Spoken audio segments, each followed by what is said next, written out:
बिहानी।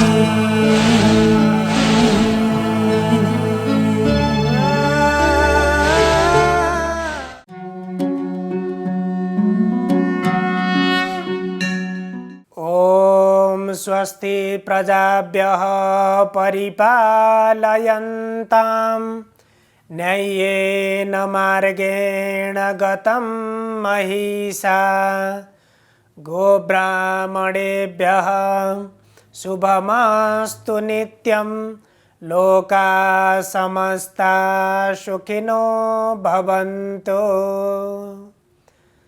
सच्चिदानन्दरूपाय विश्वोत्पत्त्यादिहेतवे तापत्रयविनाशाय श्रीकृष्णाय वयं नुमः। समादरणीय दर्शकवृन्द, प्रभातकालीन हार्दिक अभिवादन। इमेज च्यानल को शुभ बिहानी कार्यक्रम मार्फत हामी उपस्थित भइसकेका छौँ। श्रीमद् भगवद गीता को दोस्रो अध्यायमा हामीले सांख्य योग को बारेमा विमर्श गर्दै आएका छौँ। यहाँ भगवान श्रीकृष्ण र अर्जुन को संवाद चलिराखेको छ। यो वास्तवमा हाम्रा जति पनि शास्त्रहरू रहेका छन् र ती शास्त्रहरू मध्ये पनि यो श्रीमद् भगवत गीतालाई सबै शास्त्रहरूको सारको रूपमा, निचोडको रूपमा बताइन्छ र सबै शास्त्रको मूल भावलाई यहाँ केन्द्रीकृत गरेर यहाँ व्यक्त गरिएको छ। त्यसकारण हामीले कम्तीमा पनि यो श्रीमद् भगवत गीताका विभिन्न वचनहरूलाई, यहाँ प्रयोग भएका भगवानका ती वाणीहरूलाई हामीले बोध गरेर आफ्नो जीवनसँग जोड्न सक्यौँ, हाम्रा व्यवहारसँग जोड्न सक्यौँ भने हाम्रो जीवनले एउटा सद्गति प्राप्त गर्दछ। यहाँ सद्गति भनेको जीवनको एउटा लक्ष्य छ। हामीले जुन लक्ष्यका साथ यो मानव जीवन प्राप्त गरेका छौँ र यो जीवन प्राप्तसँगै हामीले त्यो लक्ष्यमा पुग्नको लागि एउटा मार्ग हामीले चिन्नुपर्छ। पहिला त्यो जीवनको गन्तव्य प्राप्त गर्नको लागि हामीले त्यसको बाटो थाहा पाउनुपर्छ र त्यसैलाई ज्ञान योग अर्थात् सांख्य योग भनेर यहाँ भगवान श्रीकृष्णले व्यक्त गर्नुहुन्छ। र यो मार्गबाट गइसकेपछि, यसलाई अवलम्बन गरिसकेपछि शास्त्रमा विभिन्न प्रवचनका सन्दर्भमा त्यो मोक्ष प्राप्त गर्ने, मुक्ति प्राप्त गर्ने, त्यो अवस्थालाई जब प्राप्त गर्न सक्छौँ तब मात्र जीवनको वास्तविकता भेटिन्छ र यो मानव जीवन प्राप्त गरेको अर्थ रहन्छ भनेर हामीले विभिन्न प्रवचनका श्रृङ्खलामा, सन्दर्भमा सुन्ने गर्छौँ, हामीले सुनेका छौँ। र त्यो मोक्ष कसलाई प्राप्त हुन्छ? यहाँ भगवान श्रीकृष्णले भन्नुहुन्छ, कस्ता व्यक्तिले त्यो मुक्ति प्राप्त गर्न सक्दछन्? यम हि न व्यथयन्ते ते पुरुषं पुरुषर्षभ समदुःख सुखं धीरं सोमृतत्वाय कल्पते। यहाँ भगवान श्रीकृष्णले भन्नुहुन्छ, जसलाई, जुन व्यक्तिलाई यम पुरुषम, यहाँ भएको यो पुरुष शब्दले सम्पूर्ण मानवलाई बताउन खोजेको छ र अर्जुनलाई यति बेला भगवानले भन्दाखेरि पुरुषर्षभ भनेर सम्बोधन गर्नुभएको छ। अर्थात् मानिसहरूमा, मानवहरूमा सबैभन्दा श्रेष्ठ मनुष्य र त्यो बोध गर्ने चरणमा अर्जुन प्रवेश गरेका छन्। किनभने यी सांसारिक विषयहरू, सांसारिक पदार्थहरू यस्ता छन् जसले मान्छेलाई तिनैमा रनभुल्ल पारिदिन्छन्। तिनले कर्तव्यबाट पनि मान्छेलाई च्युत बनाइदिन्छन् र जब समयमा त्यो कर्तव्यलाई बोध नगर्दाखेरि मान्छेलाई विभिन्न किसिमका शोक, चिन्ता पैदा हुन्छन् र ती सबै किसिमका समस्याबाट, ती चिन्ताबाट मुक्त हुनको लागि कर्तव्यलाई बोध गर्नुपर्छ। र अर्जुन पनि पहिला जुन आफ्नो भावना व्यक्त गरेर उनमा जुन एउटा ममता र आसक्तिको कारणले गर्दाखेरि ती ममता र आसक्ति पनि के हुन् भन्दाखेरि सांसारिक विषय हुन्। जब इन्द्रियको ती विषयसँग सम्बन्ध भयो, ती विषयसँग सम्बन्ध भइसकेपछि तिनले मानिसलाई त्यसैमा भुलाउने गर्दछन्। त्यसैलाई मानवले सत्य भनेर बोध गर्ने गर्दछ, न कि कहिलेकाहीँ हामी रातको समयमा बाटोमा एउटा डोरी देख्दाखेरि सर्प भनेर हामी जसरी डराउँछौँ र त्यसलाई जुन भ्रमात्मक ज्ञान भनेर भनिन्छ। एउटा कुनै पनि मानिस रातिमा बाटोमा हिँड्दै थियो, त्यो बाटोमा एउटा डोरी रहेछ। अब त्यो डोरीलाई देखेर उसले डोरीलाई डोरी भन्ने सही बोध गरेन। उसले त्यो डोरी देख्ने बित्तिकै सर्प भन्ने उसको मनमा आयो, उसलाई सर्पको बोध भयो, सर्पको ज्ञान भयो, जसलाई भ्रमात्मक ज्ञान भनिन्छ। अब त्यो सर्पको ज्ञान भइसकेपछि ऊ असाध्यै डरायो, आत्तियो, आत्तिएर त्यहाँबाट दौड्यो। दौडिँदाखेरि उसलाई चोट लाग्यो। चोट लागेर उसलाई हस्पिटल पुर्याउनु पर्ने भयो। हस्पिटलमा लगेर औषधि उपचार गर्नुपर्ने भयो। त्यो भ्रमात्मक ज्ञानले हस्पिटल जानुपर्ने परिस्थितिमा पुर्यायो। यदि त्यो सर्प होइन, त्यहाँको वास्तविकतालाई उसले बोध गरेको भए, डोरीलाई डोरी नै भनेर बोध गरेको भए त त्यसलाई त्यो समस्या हुन्थेन। त्यहाँबाट डराउनु पर्ने थिएन, भाग्नु पर्ने थिएन, चोटपटक लाग्ने थिएन। त्यस्तै हामीलाई पनि यो जीवनमा आफूले गरेका कर्महरू, मान्छे जुन मार्गमा लागेको छ, जे कर्ममा ऊ भुलिराखेको छ, उसले आफूलाई ठानिराखेको हुन्छ मैले राम्रै गरेको छु, मैले सही कर्मै गरेको छु, म सही बाटोबाट हिँडिराखेको छु, यस किसिमको उसलाई बोध भइराखेको हुन्छ।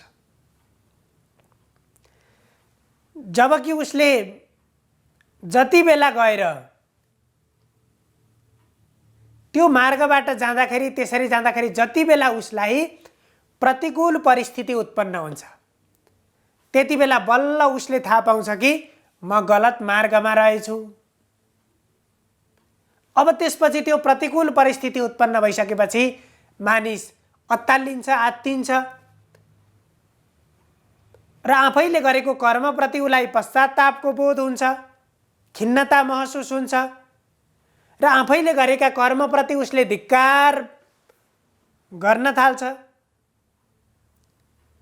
त्यसपछि उसले जब शान्तिको अनुभूति, सन्तुष्टिको अनुभूति गर्न सक्दैन र आफूले गरेका कर्मबाट पनि उसले सही मार्ग प्राप्त गर्न सक्दैन।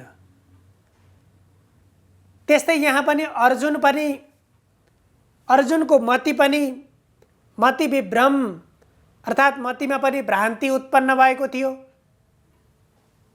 ती सांसारिक पदार्थप्रति तिनको यथास्थितिलाई बोध गर्न नसक्दाखेरि र जसले गर्दा उनमा चिन्ता पैदा भएको छ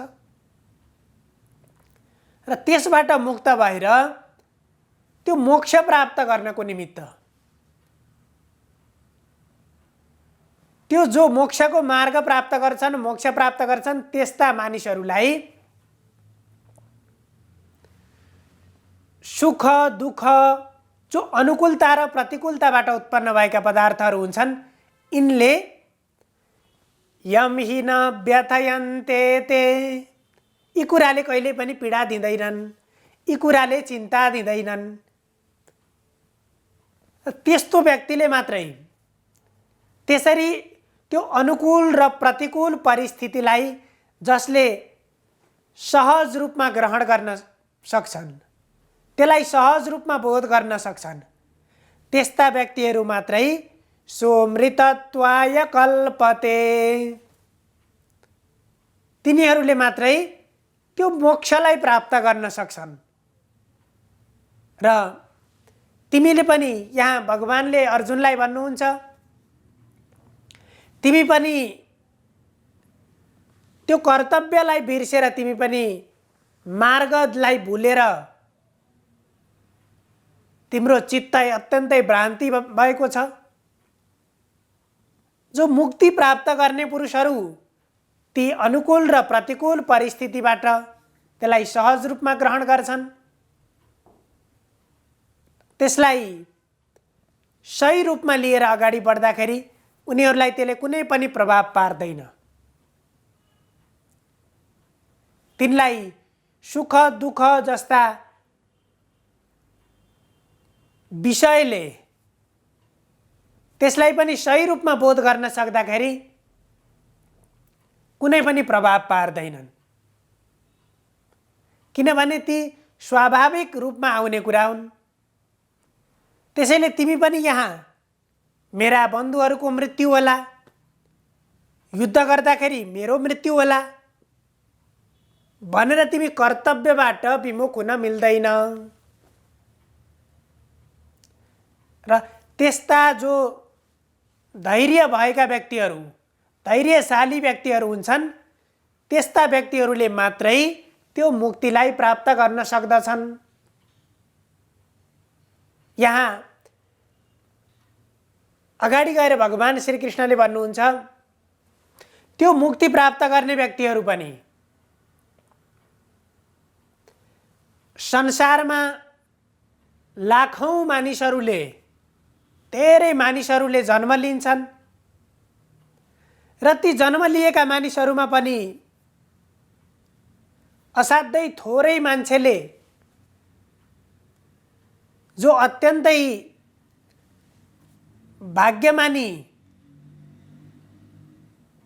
र जसले सत्कर्म गरेका छन्, त्यस्ता सत्कर्मशाली व्यक्तिहरूले मात्रै शास्त्रको सम्मुख प्राप्त गर्दछन्, यी ज्ञानका मार्गहरूलाई बोध गर्ने अवसर प्राप्त गर्दछन् र त्यसलाई बोध गरिसकेपछि हजारौंमा एकजनाले मात्रै त्यो अभ्यास गर्दछ, मुक्तिको निमित्त अभ्यास गर्ने गर्दछ र ती अभ्यास गरेकाहरूमा पनि हजारमा एकजनाले मात्रै भगवानलाई प्राप्त गर्न सक्दछ। यहाँ त्यो भगवत तत्त्व प्राप्ति भनेको, मोक्ष प्राप्ति भनेको, ब्रह्म प्राप्ति भनेको विभिन्न जे नामले बुझे पनि यो जीवनको सांसारिक जीवनको बन्धनबाट अर्थात् जन्म र मृत्युको बन्धनबाट मुक्त हुनु अर्थात् त्यो बन्धनबाट छुटकारा प्राप्त गर्नु लाई नै यहाँ मोक्ष भनेर भनिन्छ। र त्यो मोक्षले जन्म जन्मान्तर अर्थात् पुनरपि जननम पुनरपि मरणम पुनरपि जननी जठरे शयनम। जो हामीले जीवन प्राप्त गरेर हाम्रा कर्मबाट यदि त्यो मोक्षको मार्गमा पुग्न सकेनौँ भने जीवन त फेरि पनि जन्मनु, फेरि पनि मर्नु, फेरि पनि त्यसै गरी गर्भैमा पर्नु।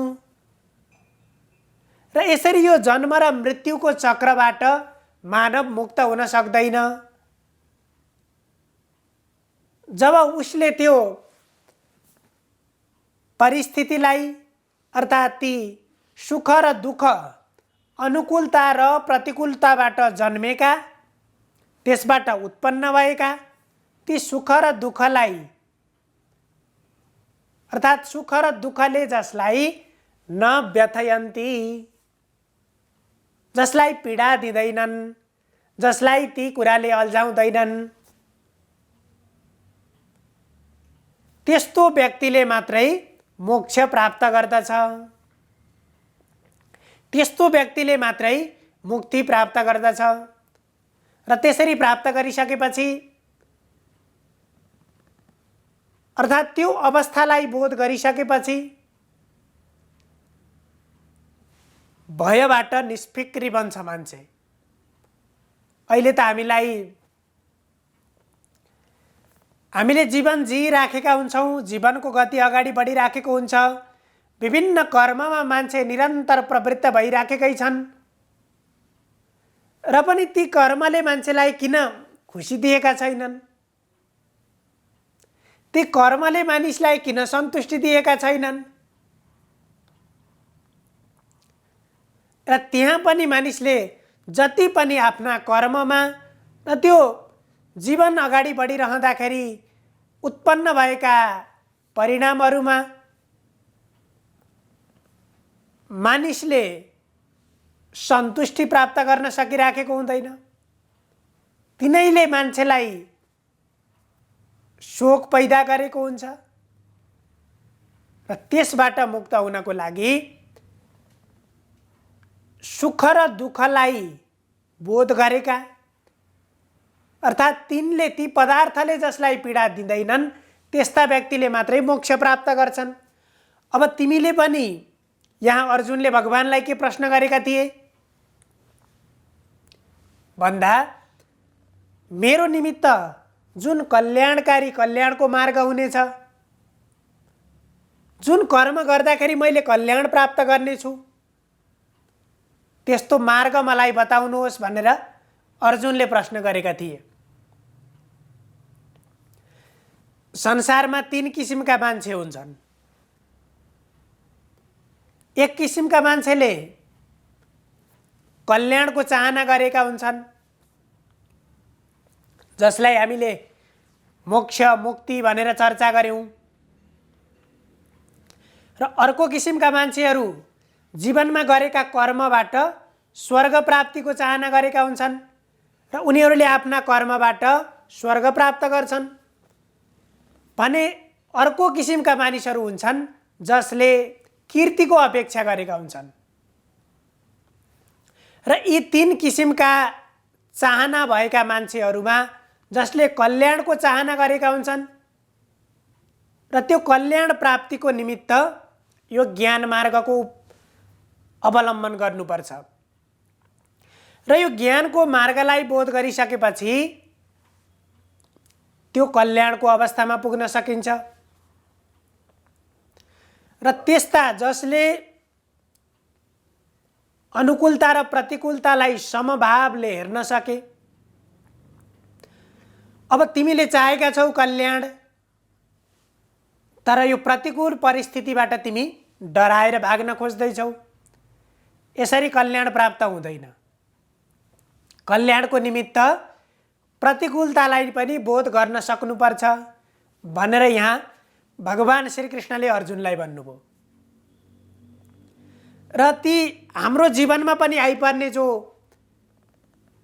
परिस्थिति हुन्छन्, प्रतिकूलता हुन्छन्, तिनबाट डराएर भाग्ने होइन। जब हामीले समस्यालाई बोध गर्यौं भने समस्या रहँदैन।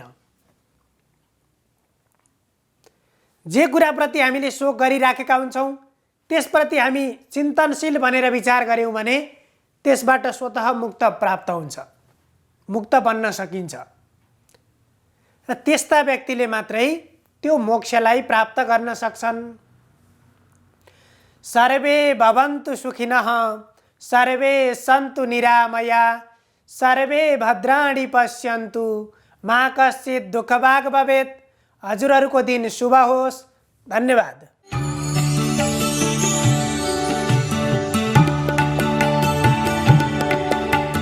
नमस्कार, तपाईको आजमा स्वागत छ। सुरु गरौँ आजको पञ्चाङ्गबाट।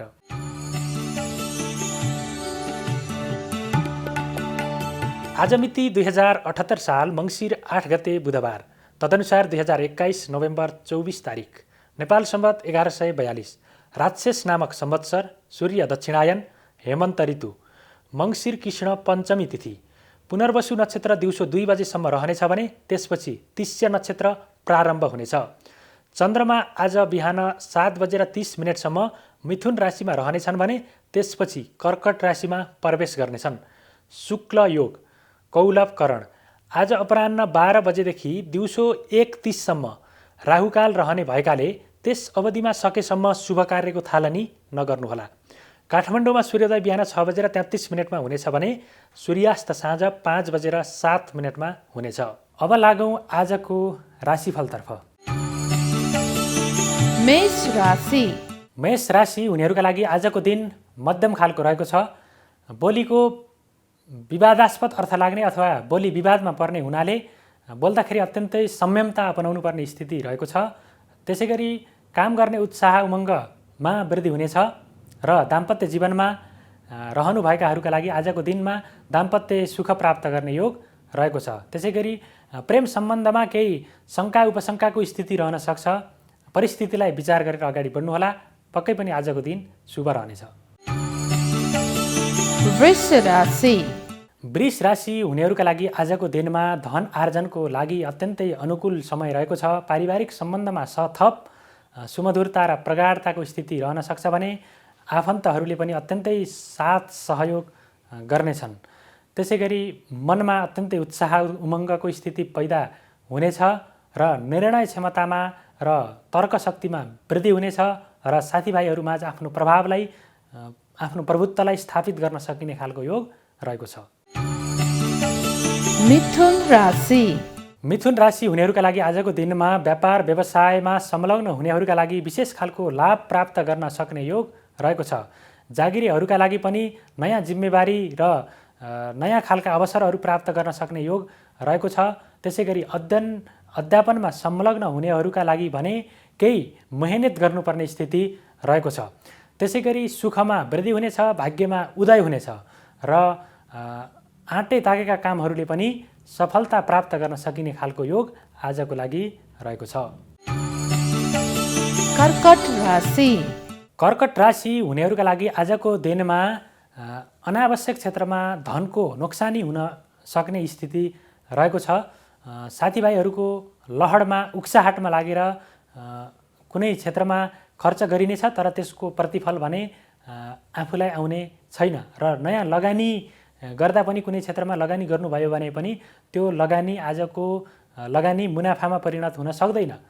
त्यसै गरी शत्रुहरूबाट केही दुःख दिन सक्ने स्थिति रहेको छ, तर साथीभाइहरूले भने आजको दिनमा राम्रोसँग साथ दिनेछन्। सिंह राशि। सिंह राशि हुनेहरूका लागि आजको दिनमा दाइसँगको सम्बन्धमा केही कटुता उत्पन्न हुन सक्छ र नयाँ कामको थालनी भए पनि त्यसले पूर्णता पाउन नसक्ने स्थिति आजको लागि रहेको छ। तर धन आर्जनको लागि भने विभिन्न क्षेत्रहरूबाट, विभिन्न माध्यमहरूबाट आम्दानीका स्रोतहरू फेला पर्न सक्ने स्थिति भएको हुनाले धन आर्जनको लागि आजको दिन उपयुक्त रहेको छ।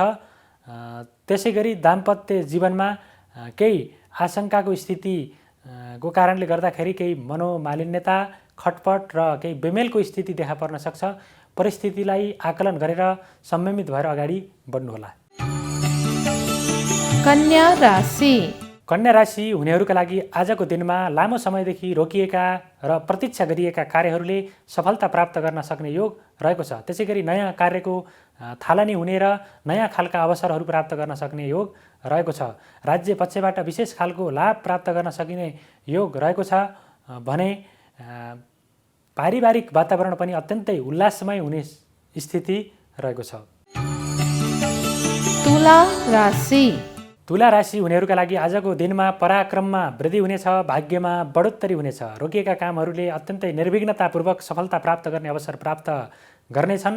अध्ययन अध्यापनको क्षेत्रमा विशेष खालको उन्नति हुने योग रहेको छ भने बोलीमा भने केही संयमता अपनाएर अगाडि बढ्नुभयो भने आजको दिन अत्यन्तै अनुकूल रहने देखिन्छ। वृश्चिक राशि वृश्चिक राशि हुनेहरूका लागि आजको दिन केही विरुद्धमा रहेको छ। आफन्तहरूले धोका दिन सक्छन् र पुरा हुन थालिसकेको काममा केही सानोतिनो बाधा व्यवधानले गर्दाखेरि काम नै पुरा नहुन सक्ने स्थिति आजको दिनको लागि रहेको छ। आजको दिनमा नयाँ कार्यको थालनी पनि सकेसम्म नगर्नु राम्रो मानिन्छ। यद्यपि प्रेम जीवनमा रहनेहरूका लागि भने आजको दिन केही सुधारात्मक स्थितितर्फ परिवेश निर्माण हुने योग रहेको छ। धनु राशि धनु राशि हुनेहरूका लागि आजको दिनमा आम्दानीमा केही कमी हुन सक्छ। साझेदारीमा गरिएका कार्यहरूबाट केही नोक्सानी बेहोर्नुपर्ने हुनसक्छ। तर व्यापार व्यवसायमा संलग्न हुनेहरूका लागि विशेष गरी कृषि क्षेत्र र भूमि सम्बद्ध कारोबार गर्नेहरूका लागि आजको दिन केही उल्लासमय रहन सक्ने देखिन्छ। त्यसै गरी चिकित्सा क्षेत्र र सेयर मार्केटिङको क्षेत्रमा पनि आजको लागि अनुकूल समय रहेको छ। मकर राशि मकर राशि हुनेहरूका लागि आजको दिनमा शत्रुहरूबाट अत्यन्तै प्रताडित हुनुपर्ने स्थिति रहेको छ र खर्चमा अनावश्यक वृद्धि हुनेछ र मुद्दा मामिला र झैझगडाका लफडाहरूमा पनि पर्नुपर्ने स्थिति रहन सक्छ। बोल्दाखेरि अत्यन्तै संयमित भएर अगाडि बोल्नुहोला, किनभने आजको दिनमा तपाईँको बोलीले अत्यन्तै नकारात्मक अर्थ लगाउन सकिने स्थिति रहेको छ। कुम्भ राशि कुम्भ राशि हुनेहरूका लागि आजको दिनमा आम्दानीको क्षेत्रमा वृद्धि हुनेछ र पराक्रममा वृद्धि हुनेछ। त्यसै गरी उद्योगजन्य क्षेत्रबाट विशेष खालको सफलता प्राप्त गर्ने योग रहेको छ भने दाम्पत्य जीवनमा केही खटपटको स्थिति रहन सक्छ र प्रेमी प्रेमिकाको सम्बन्धमा पनि अविश्वासको स्थिति पैदा हुँदा प्रेममा धोका या असफलताको स्थिति पनि सामना गर्नुपर्ने देखिन्छ। मीन राशि मीन राशि हुनेहरूका लागि आजको दिन अत्यन्तै अनुकूल रहेको छ। आमाको सल्लाहमा गरिएका कार्यहरूबाट विशेष खालको लाभ प्राप्त गर्न सकिने योग रहेको छ भने मित्रजनबाट पनि अत्यन्तै सफलता प्राप्त गर्न सकिने योग रहेको छ। मित्रहरूले अत्यन्तै घनिष्ठ रूपमा सहयोग गर्नेछन् र आफूले गरिएका कार्यहरू पनि अत्यन्तै सफलताका साथ पुरा हुन सक्ने योग रहेको छ। त्यसै गरी साझेदारीमा पनि आजको लागि अनुकूल समय रहेको छ। व्यापारमा मुनाफा आर्जन गर्न सक्ने स्थिति मीन राशिको लागि रहेको छ। यो सँगै 12वटा राशिको राशिफल प्रस्तुत भइसकेको छ र राशिफल अनुसार कतिपय राशिमा शुभफल त कतिपय राशिमा अशुभफल हुनु स्वाभाविक नै हो र राशिफलको फललाई मध्यनजर गर्दै त्यसबाट पाठ सिकेर अगाडि बढ्नुभयो भने आजको दिन अनुकूल हुनेछ र यति भन्दै म पनि आजको लागि बिदा हुन चाहन्छु। नमस्कार।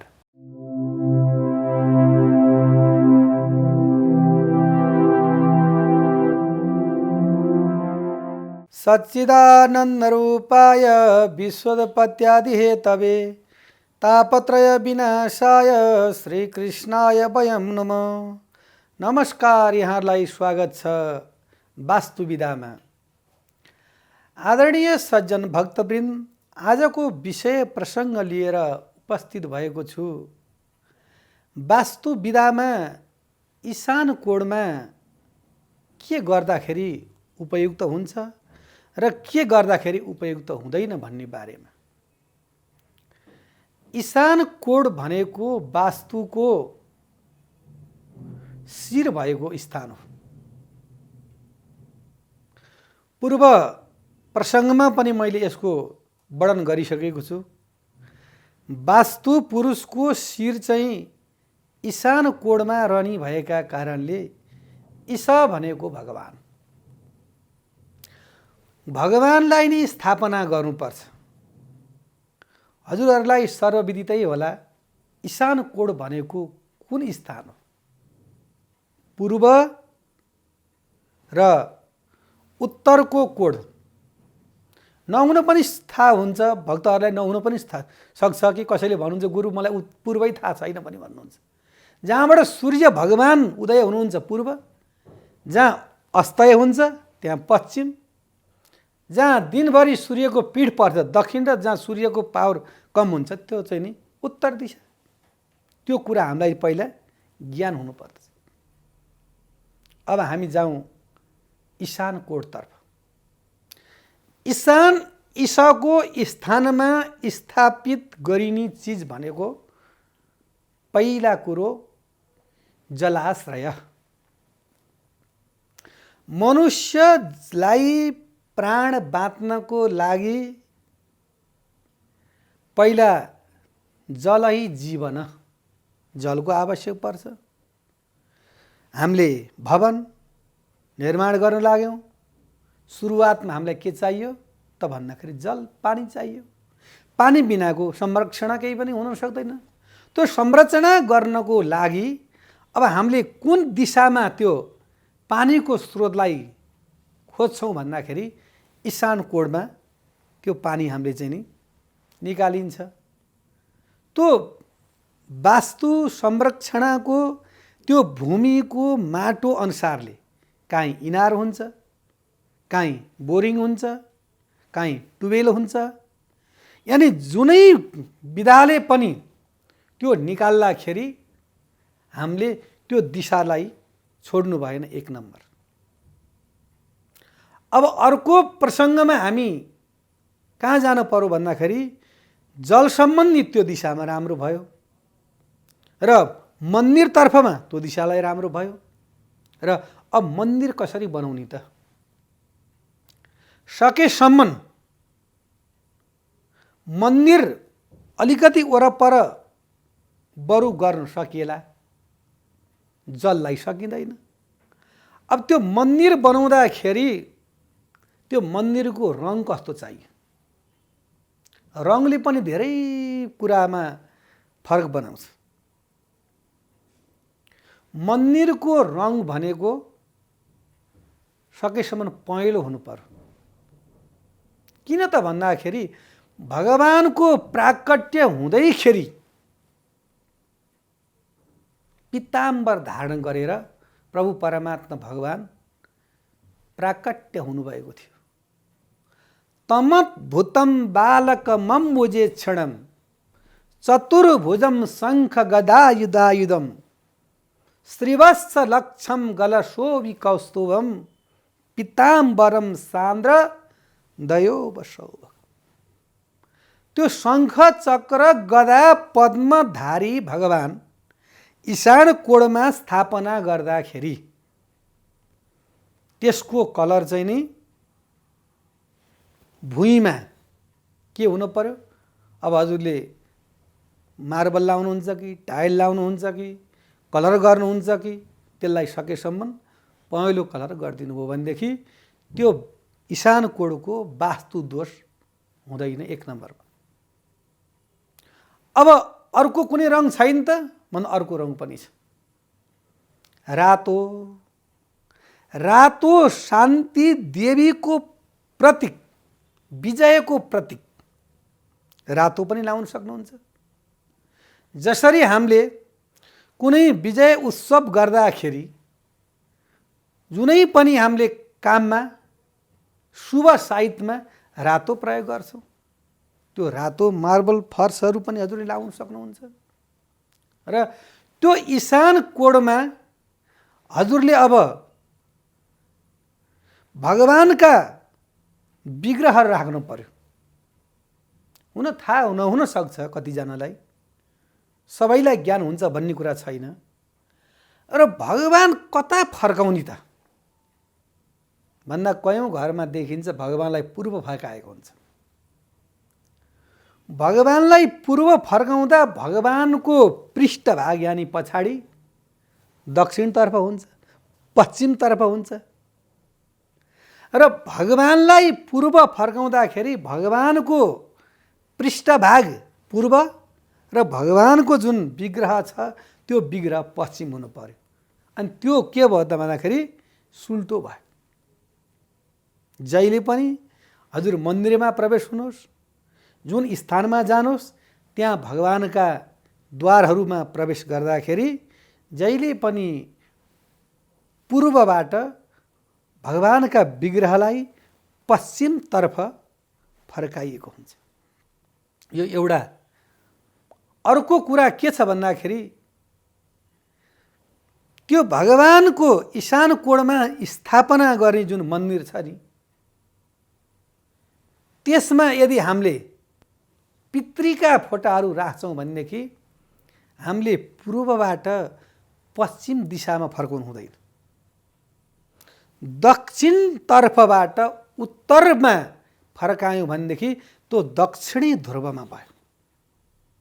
त्यो दिवाङ्गत आत्माहरूको त्यो वैकुण्ठवासी पितृहरूको सम्झनामा त्यो मन्दिरकै ईशान कोणको मन्दिरकै साइडमा यानि दक्षिणतर्फमा पितृका फोटा राखेर एउटा जलको घडा त्यसमा चाहिँ हामीले राखिदियौँ भनेदेखि त्यो पितृहरूको दिवाङ्गत आत्माहरूले चिर शान्ति प्राप्त गर्छ।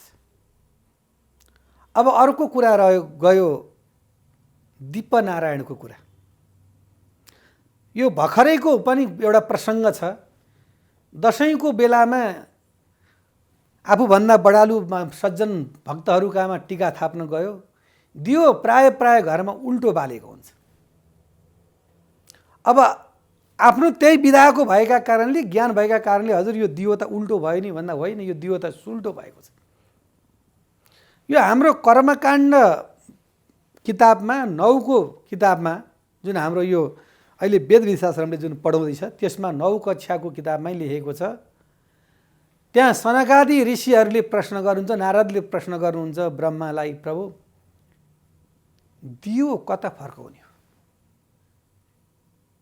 दीपनारायण या गच्छ इहा तिष्ठ यावतम पूजा करोमि तावतम सुस्थिरो भव सुप्रसन्नो वरदो भव सर्वदा। दियो भनेको अग्नि हो, अग्नि भनेको नारायणको रूप हो। यदि हामीले प्रसादी बनाउने यानी किचनमा भोजनालयमा बनाउँदाखेरि अग्नि आग्नेय कोणमा स्थापना गर्नु पर्यो। त्यही मन्दिरको ईशान कोणको दियोलाई यदि हामीले त्यहाँ पूजा गर्दाखेरि चाहिँ नि पूर्वबाट पश्चिमतर्फ दियो बलेको हुनु पर्यो। त्यो हुँदाखेरि त्यो पूर्व फर्क्यो।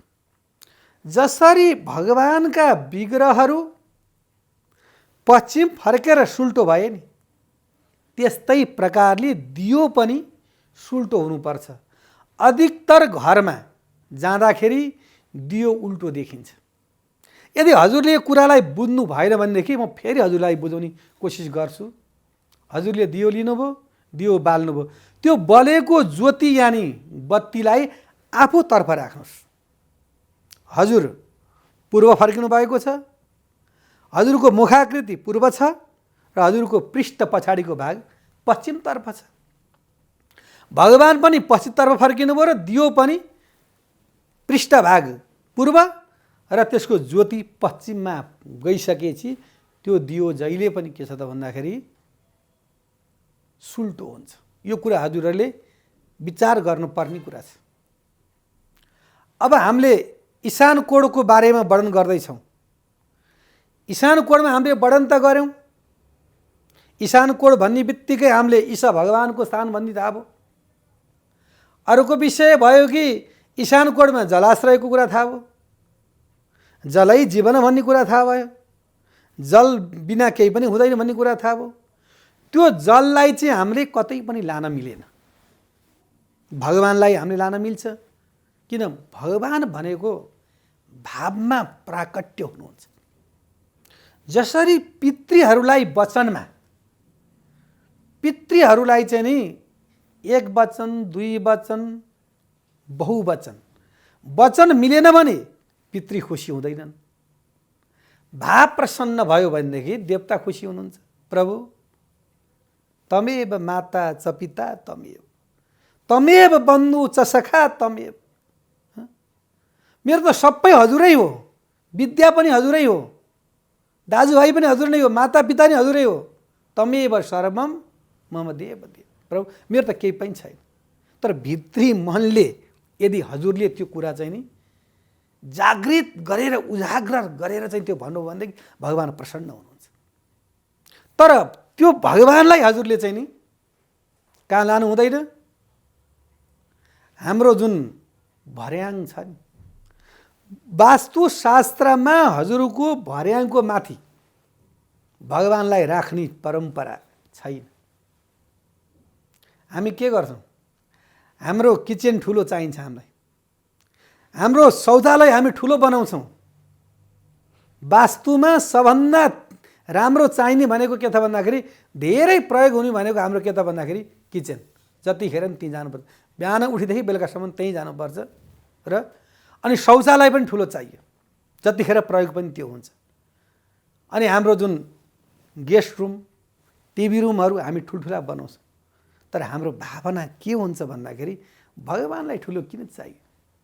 घर बनाउँदै बनाउँदै बनाउँदै जाने, 2 तला 3 तला 4 तला पुगिसकेपछि अनि इन्डिङमा गएर अनि त्यो भर्याङको माथि निहुरेर जाने ठाउँमा हामीले भगवानलाई थाप्छौँ।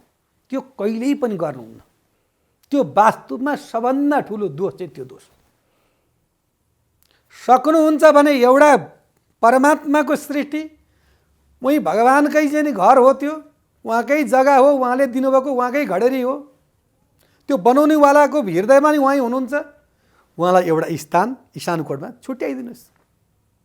सक्नु भएन, तपाईँको प्रारब्धले भएन भनेदेखि कुनै ठाउँमा राख्नुहोस्। तर त्यो विग्रह पूर्वै फर्काउनु पर्यो, देवलाई पूर्वै फर्काउनु पर्यो, र त्यो कलर सकेसम्म पहेँलो र रातो गर्नु पर्यो, र पितृहरूलाई दक्षिणतर्फ फर्काउनु पर्यो। र अब आयो यसको निराकरण, यानि यो सम्भव भए त राम्रै भयो, यानि सम्भव भएन भने के गर्ने। रोग त लाग्यो, यसको औषधि के हो त भन्दाखेरि कहिल्यै पनि ईशान कोणमा लिएर आएर अग्नि नराख्नुहोस्। जल र अग्निको सान्निध्य हुने बित्तिकै अग्नि निम्छ। यसरी अग्नि निमिसकेपछि त्यो घरको मुलीलाई धेरै कष्ट हुन्छ, रोग शोक कष्ट प्राप्त हुन्छ, र त्यसलाई क्यान्सर भयावह रूप लाग्छ, मानसिक उद्वेग हुन्छ, तनाव हुन्छ।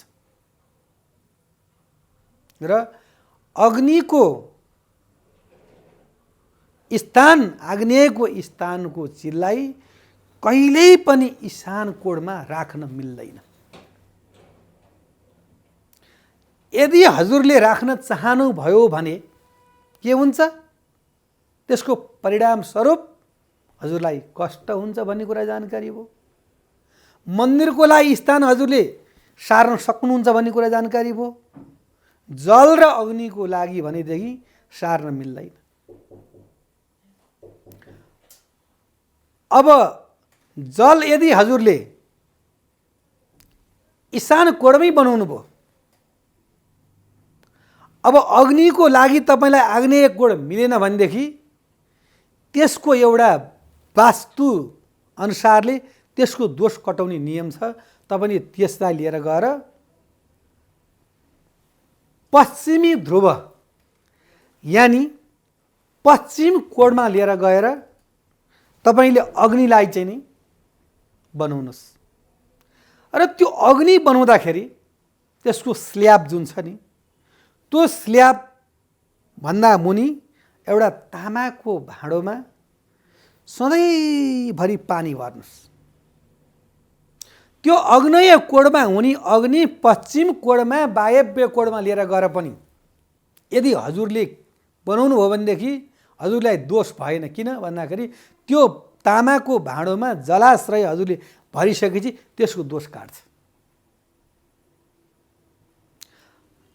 यदि अर्को उपाय गर्नुहुन्छ भनेदेखि त्यो स्ल्याब बनाउनु भन्दा पहिला नै त्यो तामाको तारलाई हजुरले त्यो स्ल्याब मुनि बिछ्याइदिनुहोस् र त्यसले गर्दा पनि वास्तु दोष काट्दछ।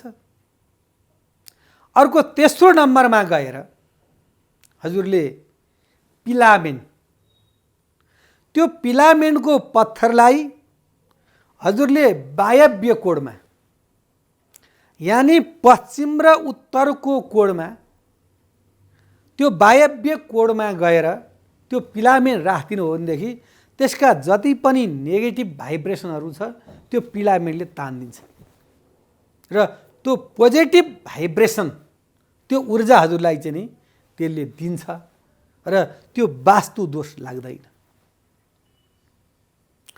अब हामीले वास्तुको विषयलाई परोस्दै जाँदाखेरि अग्नेय कोणको वास्तु वायव्यमा लिएर गइयो, मिल्यो।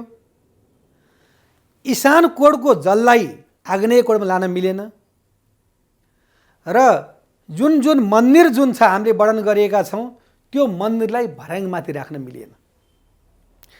यसरी त्यो वास्तुलाई हामीले संरक्षण गरेर त्यो वास्तुको पूजनद्वारा यदि नित्य हामीले त्यो घरलाई चाहिँ नि मन्दिर बनाउन सक्यो भनेदेखि त्यो दोषले हामीलाई कहिले पनि छुँदैन। सकिन्छ भनेदेखि हाम्रो ठुलो भूमिमा सुरुवातीमै वास्तु हेराउनु पर्यो। कुन दिशामा के चिज राख्ने भन्ने कुरा हामीले पूर्व नै हामीलाई ज्ञान हुनु पर्यो। भवन बनिसक्यो, भवन हजुरले बनाउनु भएन, भूमि लिनु भएन, भूमिको माटो थाहा भएन हजुरलाई र हजुरले वास्तु परामर्श लिनु भएन, इन्जिनियरलाई भन्नु भएन र पुरानो भवन यदि हजुरले चाहिँ नि खरिद गर्नुभयो भनेदेखि सर्वप्रथम त्यो भूमिको माटो हेर्नु पर्यो। त्यो भूमिमा रवि शुक्र शीत च भौम राहु शनिचर, यदि हजुरको भूमिमा सूर्यमा हजुरको माटो पर्यो भनेदेखि त्यो भूमि उत्तम भयो। त्यो भूमि हजुरको उत्तम भयो। आदित्य उलटा भूमौ चन्द्रमा छिर बिरह्यो। अब यदि हजुरको सूर्यको भूमि पर्यो हजुरलाई उत्तम भयो।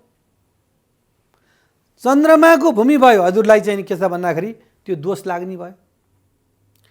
त्यसमा मेडिसिन यानि तरल पदार्थ, रसायन शास्त्रहरू, व्यापार बिजनेसको लागि त्यो हजुरको भूमि उत्तम मानियो वास्तु दोष अनुसारले। र यदि हजुरको त्यो चन्द्रमाको भूमिमा यदि गृह निर्माण गरेर यदि बस्नुपर्छ भनेदेखि हजुरलाई सधैँभरि त्यो भूमिले दुःख दिने भयो। त्यो ईशान कोणमा यदि शौचालय बनेको छ भनेदेखि सबैभन्दा वास्तुमा घातक त्यो मानिन्छ। बनाउनु हुँदैन। बाइचान्स बनेको छ भनेदेखि त्यसलाई तुरुन्त अर्को स्थानमा परिणत गर्नुपर्छ र त्यो भूमि भनेको शुद्ध पवित्र भूमि हो। त्यसमा भगवानको मन्दिर, जलाशय र त्यो ईशान कोण सधैँभरि सुग्घर सफा राख्नु पर्दछ। र कति व्यक्तिको यस्तो सोचाइ पनि हुन्छ कि तल राम्रो गर्ने र नि माथि गएर कुँडाहरू राखिदिने, धुलो राखिदिने, थुपारिदिने। यदि त्यस्तो गर्यो भने पनि त्यो वास्तु दोष लाग्दछ। त्यो ईशान कोणमा चाहिँ नि छतदेखि नै तलसम्म सुग्घर सफा र त्यसमा बिहान उठेर धूप बत्ती गर्नुपर्दछ। सधैँ झाडु पोछा गर्नुपर्दछ र त्यो कोडमा यदि वास्तु बिग्रियो भनेदेखि त्यो घरमा बस्ने व्यक्तिलाई धेरै नै अशान्ति हुन्छ, धेरै कष्टकारक हुन्छ। र अर्को कुरा मेन के छ भन्दाखेरि गृहस्था जीवन भनेको वंशवृद्धिको हो। मनुष्यले पढ्छ, धन कमाउँछ, गृह निर्माण गर्छ र गइसकेपछि उसले के सोध्छ त भन्दाखेरि मेरा बाउ बाजेदेखि वंशवृद्धि चल्दै आयो, फलानाको छोरो फलानु, फलानाका छोरो फलानु, फलानाको छोरो फलानु भने मेरो पनि नाम राख्नु पर्यो नि। मेरो वंशवृद्धि भयो भने मेरो नाम राख्नेवाला को छ त? हो, त्यो स्थानमा यदि चाहिँ नि फोहोर भयो, टोयलेट भयो, त्यो ठाउँमा भग्नावेश भयो, त्यसमा अनेक प्रकारका नराम्रा चिजहरू भयो भने वंश कहिल्यै पनि वृद्धि हुँदैन। र वंश वृद्धि गर्नको लागि, मान इज्जत प्रतिष्ठा प्राप्तिको लागि सदा सर्वदा ईशान कोडलाई चाहिँ नि साफ सुथरा र राम्रो राख्नुपर्छ। हुन त वास्तुमा सकेसम्म सबै कोडमा मिलाउन सके राम्रो हो, मिलाउँदा अति नै उत्तम हो। यदि सकिएन भने पूर्व प्रसङ्गमा वर्णन जस्तो गरे अनुसारको अग्निलाई हामीले सारियो, हामीले ईशान कोडका भगवानलाई सारियो, भगवानको बारेमा वर्णन गरियो, दीपको बारेमा वर्णन गरियो। तर ईशानै कोडमा यदि टोयलेट छ भने चाहिँ नि त्यसलाई चाहिँ नि त्यो राख्न मिल्दैन। त्यसलाई अवश्यमेव कुनै न कुनै स्थानमा त्यसलाई सिफ्ट गर्नै पर्छ। यदि गरिएन भने त्यो घर मुनिलाई क्यान्सर हुन्छ, त्यसलाई मानसिक तनाव हुन्छ, वंश त्यसको हुँदै हुँदैन। यो कुरा चाहिँ हजुरहरूले मानस पटलमा राख्नै पर्छ र आफूले पनि जानौँ र अरूलाई पनि यो सिकौँ। कतिलाई के हुन्छ त भन्दाखेरि वास्तुले के गर्छ र, मेरो धन छ, सम्पत्ति छ, छोरा छ, गाडी छ, समृद्धि छ, सबै कुराको आनन्द छ भन्ठान्छन्। तब ग्रह र गति गोचर जब बिग्रिँदै जान्छ नि, अनि त्यहाँबाट एकैपल्ट जसरी प्रकृतिले विनाश गर्छ नि, प्रकृतिले विनाश गर्न एक सेकेन्ड पनि लाग्दैन, त्यस्तै प्रकारले उसका सम्पूर्ण दोषहरू चाहिँ नि बिस्तारी बिस्तारी, संस्कृतमा त्यसलाई सनै सनै भन्छ, बिस्तारी बिस्तारी बिस्तारी ऊ दुखित भइरहेको छ, उसले दारिद्र्य भोगिरहेको छ, तर उसलाई थाहा हुँदैन। जब एक दिन ऊ यस्तो प्रकारले दुःखमा पर्दछ अनि ऊ त्यसबाट चाहिँ के त भन्दाखेरि फेरि उठ्न सक्दैन। त्यस कारणले हामीले वास्तुलाई जानौँ, वास्तु ज्ञान गरौँ र वास्तु शास्त्र अनुसारले हामीले भवन निर्माण गरौँ, मन्दिर बनाऊँ, हामीले भोजनालय बनाऊँ र यदि बनिसकेका छन् संरचना भनेदेखि त्यसलाई पिरामिड, क्रिस्टल, त्यसलाई गएर माला अनि माछाहरूको चित्र अनि बाँसुरी, मयूरको प्वाँख अनि श्री यन्त्रहरू, यस्ता यन्त्रहरू राखेर, हनुमानका फोटाहरू राखेर, सिसाहरू, दर्पणहरू राखेर यो वास्तु दोषलाई यसको निराकरण गर्न सकिन्छ भन्दै आजको कार्यक्रमबाट बिदा चाहन्छु। नमस्कार। शुभ बिहानी।